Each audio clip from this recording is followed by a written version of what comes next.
자, 오늘 이런 제목을 가지고 나갔으면 좋겠습니다. 엘리 시대는 끝내고 사무엘 시대를 열어가자라는 제목으로 말씀을 나누려고 합니다. 오늘 본문은 사무엘상 2장 말씀을 기반으로 하고 있습니다. 그리고 7장 말씀과 좀 비교하게 제가 오늘은 4장 말씀만 좀 읽었습니다. 사무엘상 2장을 보면요, 먼저 비교 대상인 엘리 제사장이 다스렸던 시대가 나옵니다. 오늘은 이 두 시대를 좀 바라볼 거예요. 하나는 엘리 시대, 그 다음에 하나는 바로 우리가 알고 있는 사무엘 시대. 저희는 엘리 시대를 바라보고 나가는 자, 본받는 자가 아니라 하나님께서 기름 부어 세웠던, 하나님께서 축복하셨던 사무엘 시대를 바라보며 나갔으면 좋겠습니다.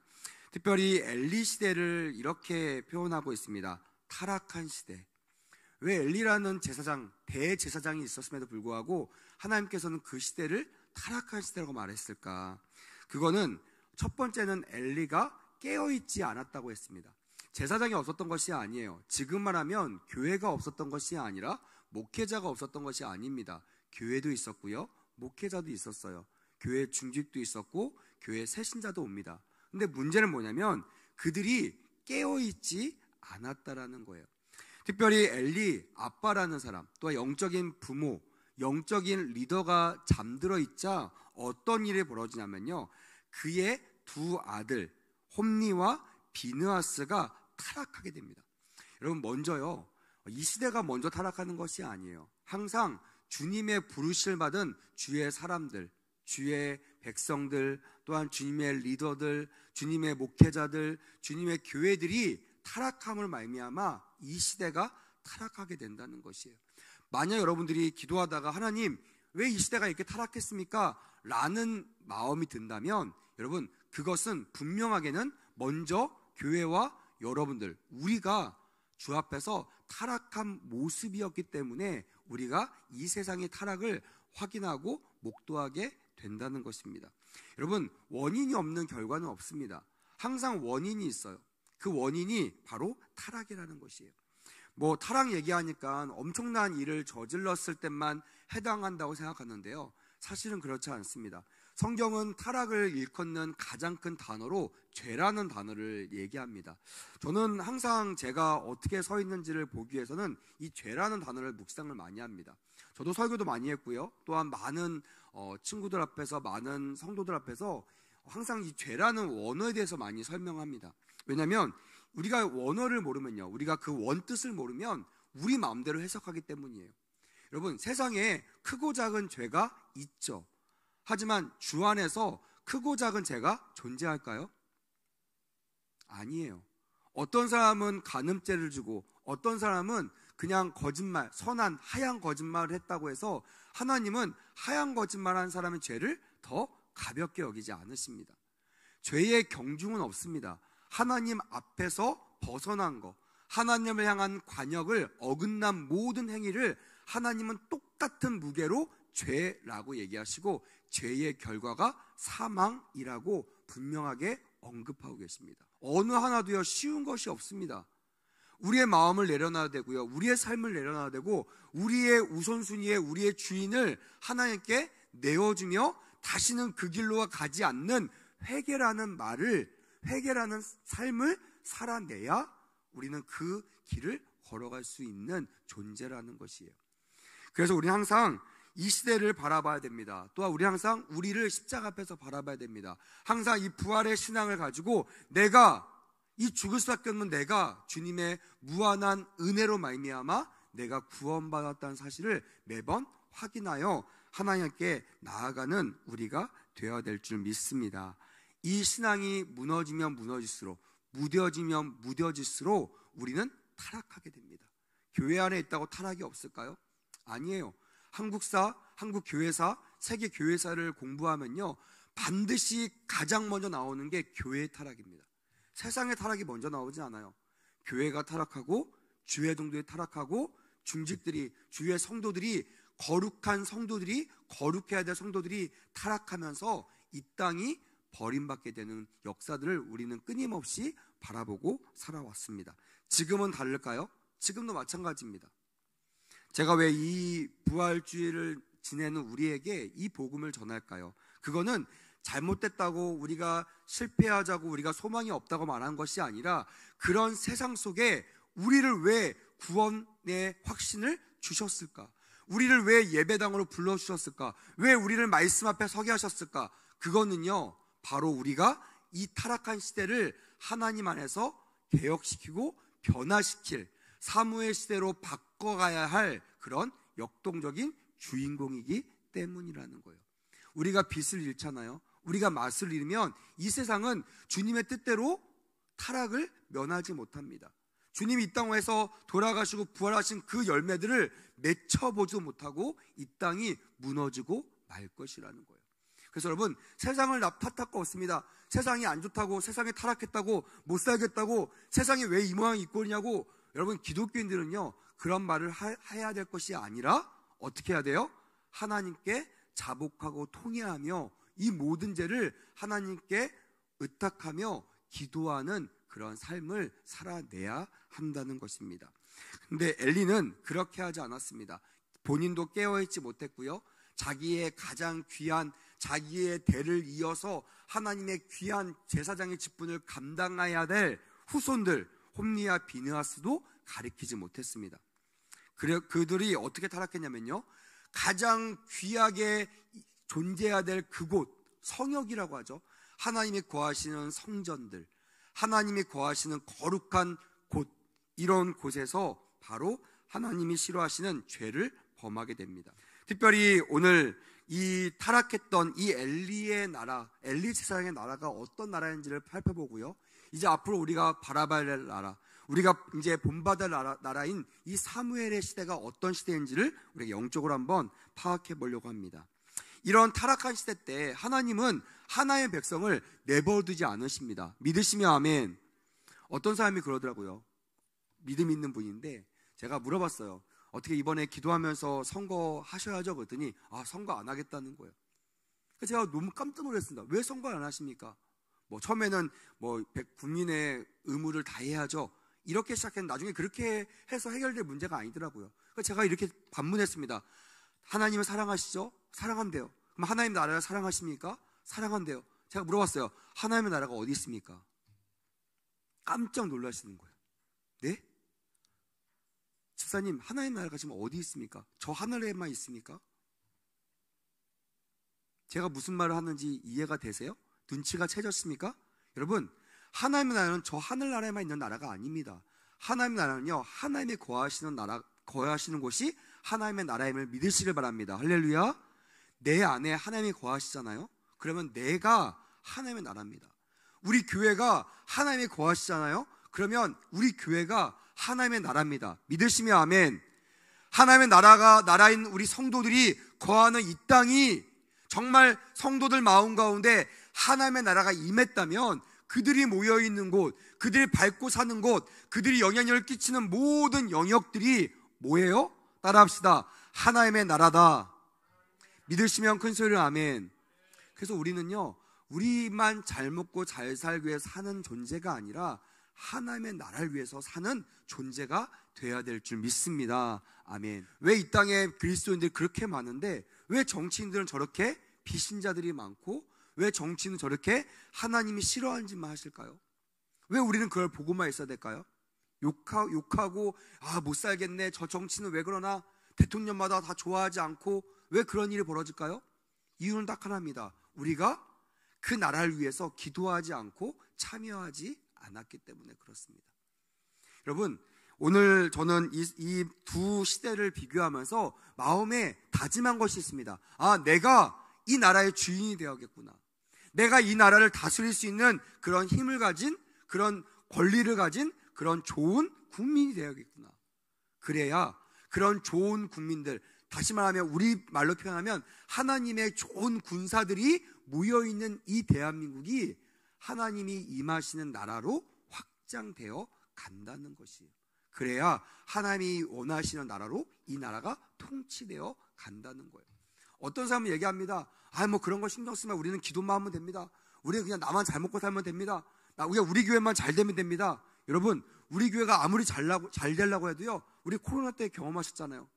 정부에서 막으면요, 교회 개미 한 마리도 못 들어옵니다. 여러분 들어오셨나요? 나라를 물리치고 그 법을 어기면서 오셨나요? 못 오셨잖아요. 그게 여러분 우리의 형편입니다. 우리의 사정이에요. 우리가 아무리 주님을 사랑해도요, 나라가 막으면요, 교회를 들어올 수가 없습니다. 다시 말하면 우리가 아무리 피폐해 있어도요, 우리가 아무리 잠들어 있어도 깨어있는 정치인들, 깨어있는 나라, 깨어있는 백성들이 있으면요, 하나님의 나라가 이 땅 가운데 임하게 될 줄 믿습니다. 할렐루야. 그래서 우리는요, 좋은 국민이 돼야 되고 좋은 민족을 이루어 나가야 됩니다.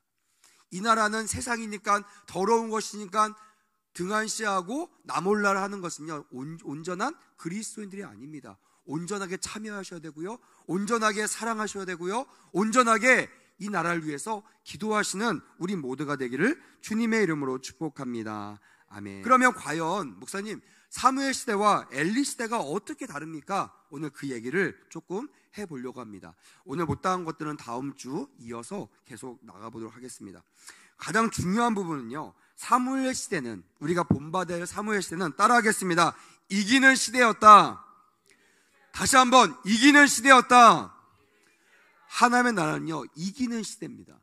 절대로 하나님의 법칙은요, 지는 법칙이 없어요. 하나님의 법칙은요, 망하는 법칙이 없습니다. 하나님은요, 손만 대면요, 잘 됩니다.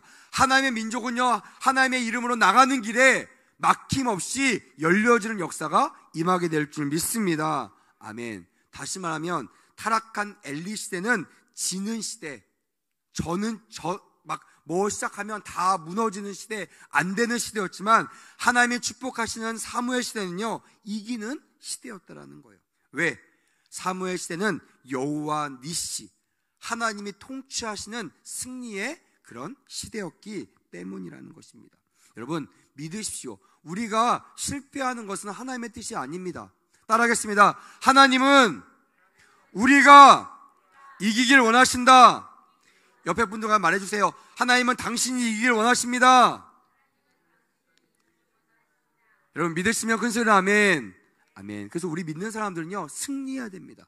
믿는 사람들은요, 승전보를 알려야 됩니다. 내가 예수 믿었더니 이런 변화가 일어났습니다. 우리 교회가 온전히 세워졌더니 이 베군밸리가 달라졌습니다. 라는 말을 자랑스럽게 할 수 있게 되기를 주님의 이름으로 축복합니다. 아멘. 교회가 세워졌는데 지역이 망해요. 예수 믿는 사람이 사장이 됐더니 그 회사가 망해요. 예수 믿는 사람이 기도했더니 그 공동체가 무너져요. 여러분 점검해 보셔야 됩니다. 진짜 그냥 리얼 크리스찬이었나? 정말 내 안에 예수를 모시고 있는 사람 맞나? 여러분 점검해 보셔야 됩니다.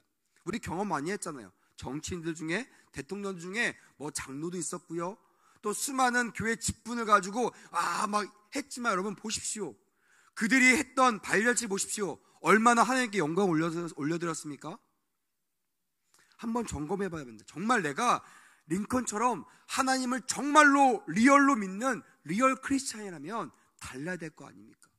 아무리 많은 핍박과 아무리 많은 환란이 와도요, 절대로 굴복하지 않고 이 땅이 승리의 삶을 살기 위하여 하나님께 기도하는 대통령, 기도하는 정치인, 기도하는 사업주, 기도하는 직원들, 기도하는 학생들이 돼야 될 줄 믿습니다.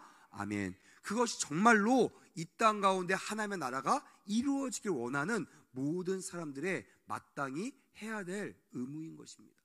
그래서 여러분 예수 믿는 사람들은요, 성실하게 살아야 돼요. 예수 믿는 사람들은 정직하게 살아야 됩니다. 할렐루야.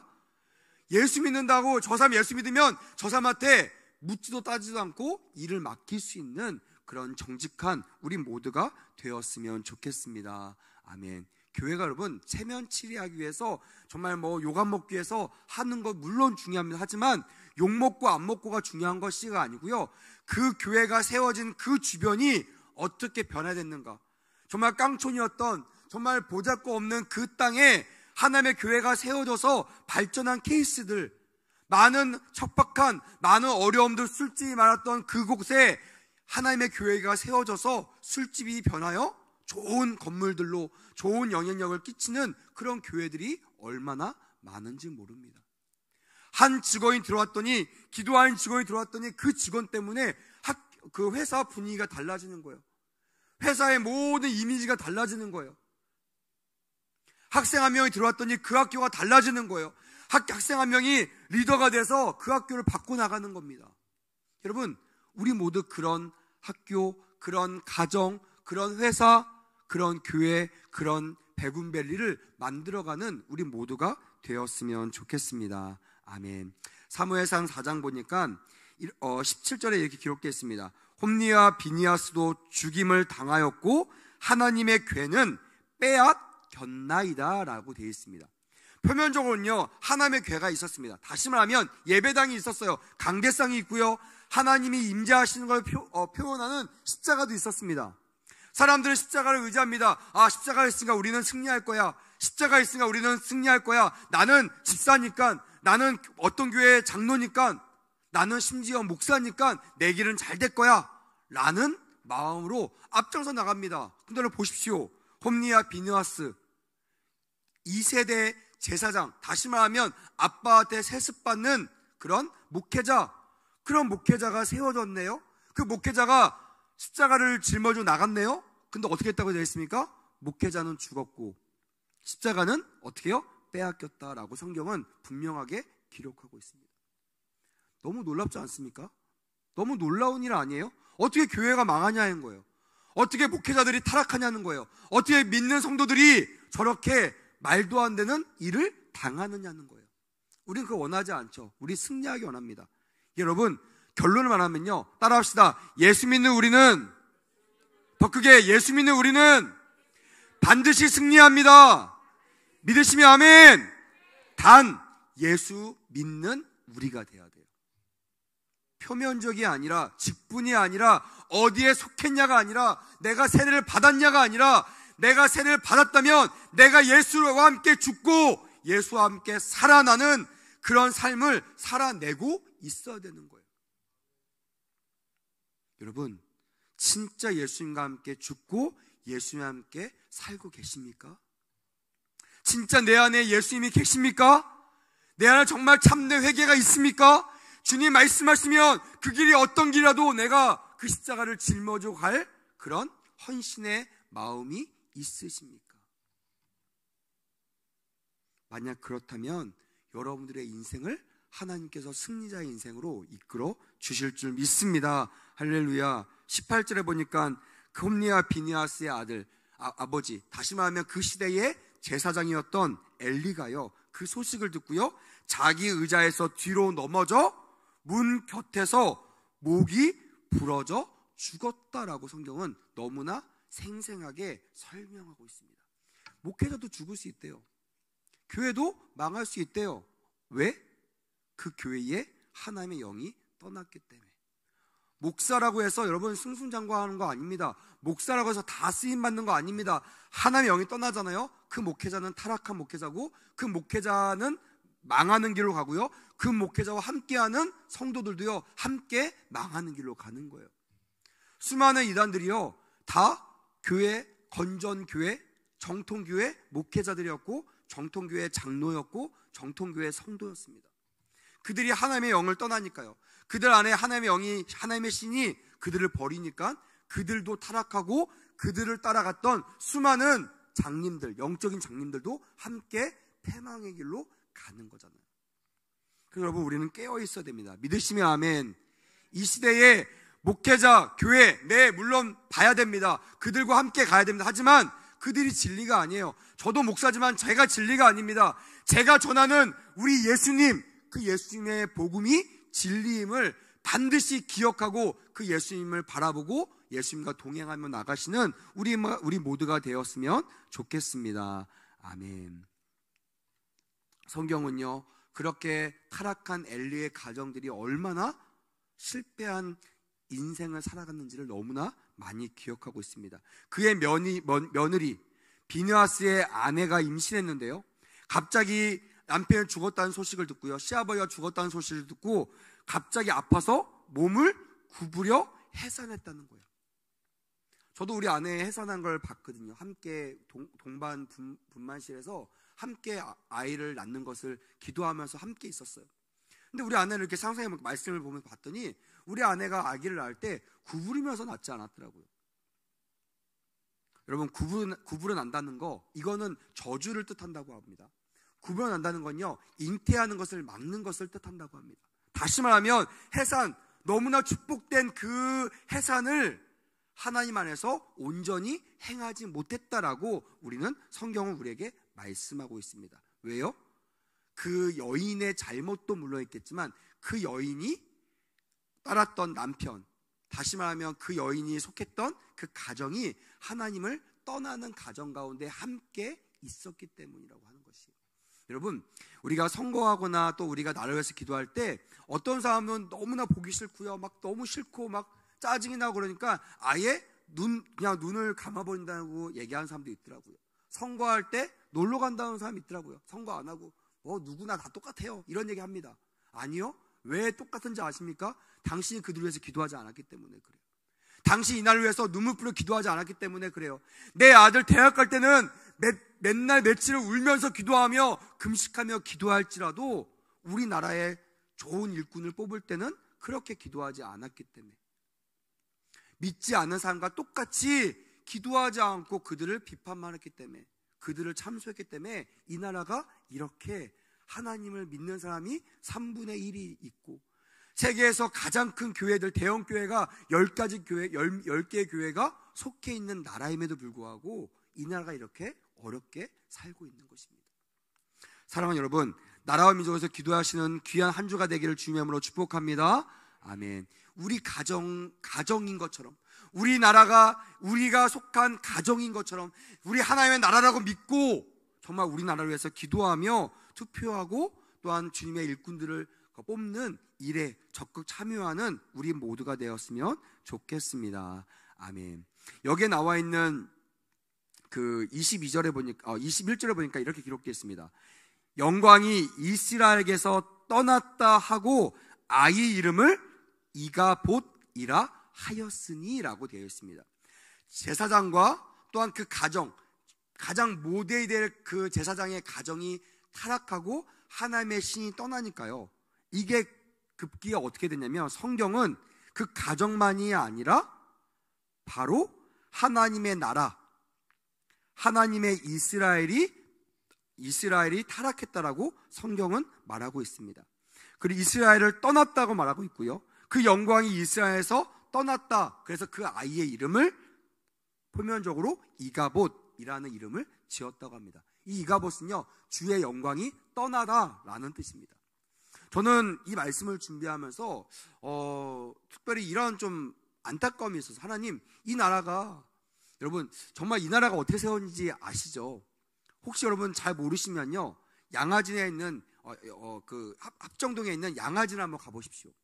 저도 사실은 그 신학교 다니면서 이야기 많이 듣고 했는데, 저도 양화진을 가본 게 최근입니다. 한 10년도 안 됐어요. 우리 아이들 그 토요 체험학당을 하면서 아이들과 부모님과 함께 갔어요. 가면서 설명에 대니까 공부를 했거든요. 그곳이 어떤 곳이냐면, 이 땅에 우리나라는 사실은 외국 사람들을 환영하는 나라가 아닙니다. 지금도 우리나라는 외국인들을 좋아하지 않아요. 외국인들을 별로 환영하지 않는 나라 중에 하나입니다. 배타적인 나라 중에 하나예요. 왜냐하면 전통적으로 우리나라는 그랬습니다.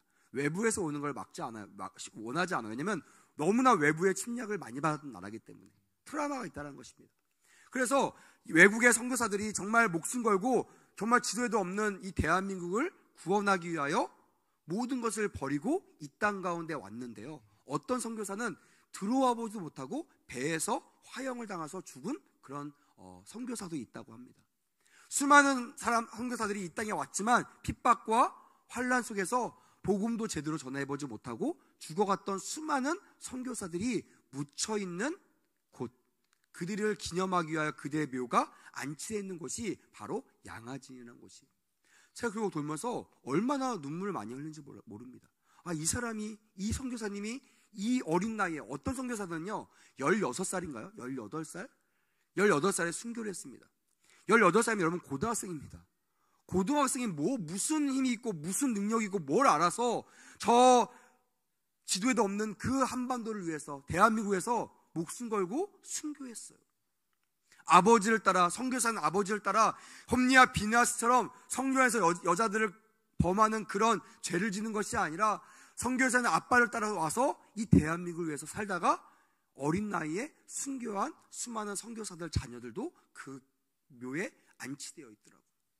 여러분, 우리나라는요, 하나님의 피가 세워진, 하나님의 피로 세워진 나라임을 기억하시길 주님으로 축복합니다. 아멘. 그냥 뭐 잘 살보세서 잘 살기 위해서 세워진 나라가 아닙니다. 정치인들 정치를 잘해서 세워진 나라가 아니에요. 근면에서 세워진 나라가 아닙니다. 바로 망할 수밖에 없는, 하나님을 믿는 수많은, 그렇게 세웠던 수많은 교회가요, 일제가 침략한 그 후로 수많은 교회 목사님들이 다 단합하여 일본의 황제한테 절하는 것은 죄가 아니다, 이 목사들, 이 교단의 법으로 그렇게 너희들에게 면죄부를 주겠다라고 선포했던 나라가 대한민국입니다.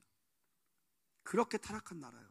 우리의 힘으로는 절대로 이렇게 살 수가 없어요. 근데 하나님께서 그 선교사들의 피를 뿌리셔서 이 땅을 세우셨습니다. 그래서 여러분, 전무후무한 한강의 기적을 이뤘잖아요. 근데 이 땅이, 그렇게 세워진 이 땅 가운데 우리가 살고 있는 것입니다. 그러면 이제는 이 땅을 바라볼 때 우리가 어떻게 기도해야 될까요? 하나님, 그냥 딴 건 모르겠고요, 다른 건 다 모르겠고요, 제가 그냥 잘 먹고 잘 살면 좋겠습니다. 그냥 다른 사람 모르겠고 우리 집은 잘 먹고 잘 살았으면 좋겠습니다. 누구는 집이 없어도 되고, 누구는 가난해도 되고, 누구는 멸시당해도 되니까 제발 우리 가족만은 칭찬받았으면 좋겠습니다. 다른 교회는 망해도, 다른 교회는 내쫓겨도 상관없고 우리 교회만 재정에 부담 없이 잘 살았으면 좋겠습니다 라고 기도하는 것이 정말 하나님의 뜻일까요? 아닐 것입니다. 근데 왜 우리는 그 뜻을 못 듣죠? 강대일상에서 그 말씀을 전하지 않기 때문에 그래요. 그리고 성령이 우리에게 하시는 말씀을 우리가 듣지 않기 때문에 그렇습니다. 이것을 들으면요, 회개가 나와요. 나의 죄뿐만이 아니라 하나님이 나에게 주셨던 이 기회들을, 이 삶을 온전히 살아내지 못하고 술, 방탕, 여자, 돈, 이런 거에 교회, 목회자, 성도, 권석들 할 거 없이 다 휩쓸려서 흥청망청 방황하며 방탕하며 살아있는 그 삶을 우리가 살고 있기 때문에 그렇습니다.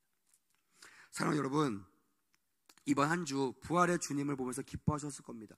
근데 이 기쁨, 여러분, 만약에 이 부활의 기쁨을 우리가 유지하려면요, 내 안에 계신 주님을 우리가 의지할 때만 이 기쁨을 유지할 수가 있어요. 만약 내 안에 계신 주님을 내가 정말 인정하냐고 모셔야 되지 않잖아요. 일주일만 지나보십시오. 저 휴장이 없어지고요, 강단에서 더 이상 부활절에 대한 설교를 하지 않는 그 상황이 되면요, 부활신앙 온데간데 없어질 것입니다. 또 내년 부활절 돼야지만 그때서야 주님 부활하셨지, 이런 신앙으로 전략하고 말 것입니다. 사랑하는 여러분, 강력하게 권합니다. 여러분들 안에 예수님을 바라보시는 신앙으로 무장되시기를 주님의 이름으로 축복합니다. 아멘. 그리고 주의 음성을 들으십시오. 특별히 때를 따라 나에게 하시는 음성을 들으셔야 됩니다.